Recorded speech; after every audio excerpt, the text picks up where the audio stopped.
নমস্কার বন্ধুরা, স্বাগত সবাইকে নতুন একটা ব্লগে। তো আজ হচ্ছে 8ই ডিসেম্বর, রবিবার, আর এখন বাজছে সকাল প্রায় 10টা। তো আজকে ব্লগটা এখান থেকে শুরু করছি।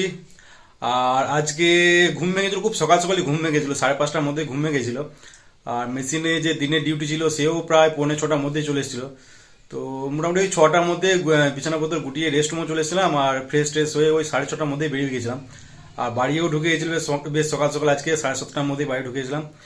তো নাইট ডিউটি শেষ, এক সপ্তাহ মতো হলো। এবার এক সপ্তাহ মনে হয় দিনের ডিউটি হবে গ্যাংয়ে, তারপর আবার পেট্রোলিং ধরতে হবে। তো এই ডিউটি শেষে যেটা কাজ থাকে আর কি, জামা কাপড় কাচা। তো ইনা টেনাগুলো উলিকোটের সমস্ত জিনিস যেগুলো ছিল সেগুলো সমস্ত কিছু কাচা হলো। সকালে এসে এসে ভিজিয়ে দিয়েছিলাম ইজিতে। তারপরে এমনি নর্মাল ড্রেসগুলো ভেজানো ছিল, তো একটু আগে জাস্ট সমস্ত কিছু কাচা হলো, কেচে সমস্ত কিছু ছাদে মেলে দিয়ে এলাম। আর ভাগ্নিকে নিয়ে অনেকক্ষণ খেলা হলো আর কি। আর সকাল থেকে খাওয়া বলতে ওই লম্বু টম্বু ছিল, ওগুলো খেলাম, চা আর খেলাম না। তো দেখি এবার নিচেতে যাই, ভাগ্নিকে আবার নিতে হবে মনে হচ্ছে, কারণ বোন রান্নাতে ব্যস্ত আছে। আর আজকে স্পেশাল রান্না হচ্ছে অনেক কিছুই, তো দুপুরে দেখাবো তোমাদের। তো যাই হোক, এবার নিচে যেতে যাই, ভাগ্নিকে নিয়ে কিছুটা সময় কাটাতে হবে, তারপর দেখি ভিডিওগুলো এডিট করবো। তো পরে কথা হচ্ছে আবার তোমাদের সাথে। ভিডিওগুলো এডিট করার পর আপলোড করে তারপরে গেছিলাম বাজার দিকে। তো বাজার থেকে কয়েকটা কেনাকাটা ছিল। তো এই যে একটা স্প্রাইট কিনে এনেছিলাম 1 লিটারের। আর এটাতে ছিল রসগোল্লা, নলেন গুড়ের রসগোল্লা ছিল 1 প্যাকেট। আর এদিকে একটা বিট লবণ আনতে বলেছিল বোন। তো এই বিট লবণটা যত সম্ভব রায়তা বানানোর কাজে লাগবে হয়তো। তো 1 প্যাকেট বিট লবণ ছিল। আর এদিকে দুটো হ্যান্ড ওয়াশের পাউচ ছিল, এগুলো 10 টাকা করে দাম নেয়, বেশ সস্তায় আর যায় অনেক দিন। তো যাই হোক, বাড়ি ফেরার পর টুকটাক কয়েকটা কাজ ছিল, তো সেগুলো করা হলো। তারপর বসলাম লাঞ্চ করতে। তো লাঞ্চ করতে প্রায় 1:30টা বেজে গেছিলো। আর আজকে লাঞ্চে ছিল চিকেন বিরিয়ানি, এই যে। তো আজকে বিরিয়ানিটা বোনই বানিয়েছিল। তো বোন মাঝে মাঝে বানায় আর কি বাড়ি এলে। বোনের হাতে রান্না এমনিতেই আমার খুবই ভালো লাগে। তো যাই হোক, এদিকে বিরিয়ানি ছিল আর এদিকে ছিল রায়তা। তো দারুণ হয়েছিল বিরিয়ানিটা, স্পেশালি রায়তাটা অসাধারণ লাগলো কিন্তু। তো যাই হোক, লাঞ্চ করার পর উপরে এসে ঘুমিয়ে পড়লাম। 2000 years later. দুপুরে খাওয়া দাওয়া করার পর মোটামুটি ওই 2টোর সময় ঘুমিয়েছিলাম। তো এই জাস্ট এতক্ষণে ঘুম ভাঙলো, প্রায় এখন বাজছে 6টা বাজতে চলো। তো প্রায় টানা 4 ঘন্টা একদম ঘুম। তো এমনিতে তো নাইট ডিউটি করে আসার পর হ্যাঁ ঘুম হয় ভালোই। তো এমনিতে আর আজকে ওইদিকে খাটাখাটনিও হয়ে গেল বাড়িতে, বেশ সকাল থেকে বেশ ভালোই। তো সকাল থেকে তো কাপড়গুলো কাচা টাচা করার পর হ্যাঁ ছাদে মেলা হলো। তারপরে তো তোমাদের সাথে কথা হলো, তারপরে আরও অনেকগুলোই কাজ হলো। তো উপরের আমার রুম, পাশে বোনের রুমটা, বারান্দা সমস্ত কিছু ঝাড় দেওয়া হলো প্রথমে। তারপরে ভালোভাবে পোছা লাগিয়ে মোছা হলো। তো এগুলো করার পর দেখলাম ফ্রিজটা অনেক দিন ধরে পরিষ্কার করা হয়নি, তো ফ্রিজটা প্রত্যেকটা কম্পার্টমেন্ট খুলে খুলে ট্রেগুলো যেগুলো থাকে সেগুলো ভালোভাবে ধুয়ে মুছে পরিষ্কার করা হলো। আরেকটা যেটা সমস্যা হচ্ছে ফ্রিজে, সেটা হচ্ছে আউটলেট পাইপটা। যে ডিপ ফ্রিজে ডিফ্রস্ট করার পর যে জলটা আউটলেট দিয়ে বেরোয়, সেই নালিটা মনে হয় কোনো রকম কারণে হয়ে যায়, জাম হয়ে যাচ্ছে মাঝে মাঝেই। তো আগে একবার ভালোই সমস্যা হয়েছিল, তো ওভারফ্লো হয়ে একদম নিচেতে ট্রেতে চলে আসছে সমস্ত জল। তো যাই হোক, সাইকেলের সিরিঞ্জটা কোনো রকমে ওই আউটলেট পাইপের মুখটাতে লাগিয়ে সেটাতে পাম্প করে কোনো রকম ব্যবস্থা করা হলো। তো দেখি এটাতে ভালো কোনো একটা ব্যবস্থা করতে হবে না, এবার কী জন্য হচ্ছে সেটা একটা দেখতে পারি।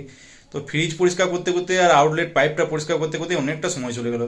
তো যাই হোক, সময় ওটা করার পরেই তারপরে লাঞ্চ করতে বসে পড়েছিলাম। তো লাঞ্চ টাঞ্চ করে দিয়েছিলাম ঘুম।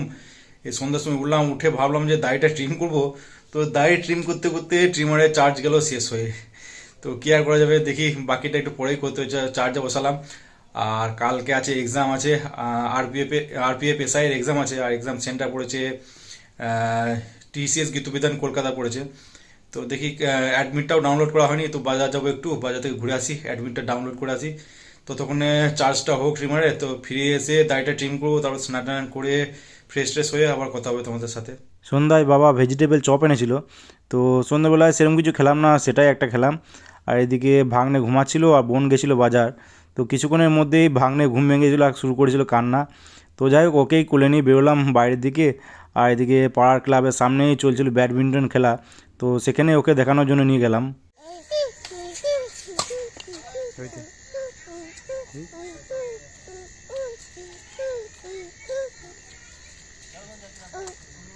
কি উঠে কি হচ্ছে হ্যাঁ এই এই এই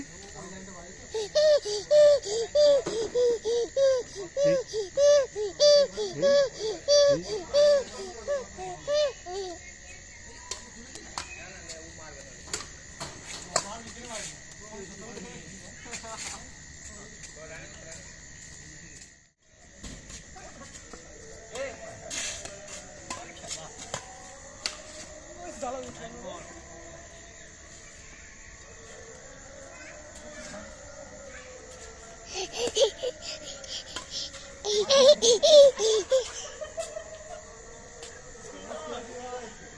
few moments later. ডিনার করতে বসলাম প্রায় 10টার সময়।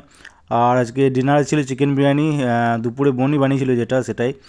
আর তার সাথে ছিল মটন কষা ছিল এই যে এইদিকে, ছিল মাছ ভাজা ছিল কয়েক পিস, আর ছিল সেদ্ধ ডিম তেলে ভাজা, আর এদিকে ছিল রায়তা। তো জিজু এসেছিলো, তো আমি আর জিজু দুজনে মিলেই বসে খেলাম। আর সবার শেষে ছিল পাঁপড় ছিল, আর এদিকে ছিল নলেন গুড়ের রসগোল্লা ছিল, আর ছিল স্প্রাইট। তো বেশ জমিয়েই খাওয়া দাওয়া হলো আজকে। তো যাই হোক, আরেকটা জিনিস যেটা ট্রাই করলাম আজকে ফার্স্ট টাইম, সেটা হচ্ছে ঝাল রসগোল্লা। তো এই যে এটা জিজু এনেছে।